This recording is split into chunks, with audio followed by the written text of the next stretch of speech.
Hello po, Herman Buelbapoli.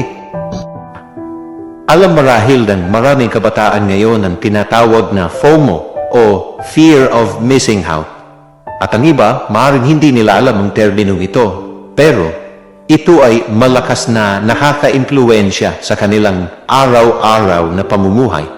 Lalo na sa digital age na ito, nakikita, napapanood at nababasa natin ang iba't ibang mga events and activities na nagiging trending, na tila nagiging standard sa marami, na kung hindi makaagapay ay nala-left out o napag-iiwanan.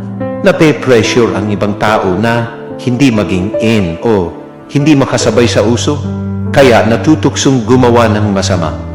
Ang iba naman, dahil sa realidad ng buhay, alam nilang hindi talaga nila magagawa o mararanasan ang nararanasan ng iba, ang nagiging isipan nila, unfair talaga ang buhay. Tanda natin, mga kaibigan, lahat ng bagay sa mundo ay pansamantala lamang at lilipas din. Kaya, ano ang dapat na pagtuunan natin ang ating atensyon, ng ating damdamin, at ng ating lakas na magawa? Yun ang mga kalooban ng Diyos.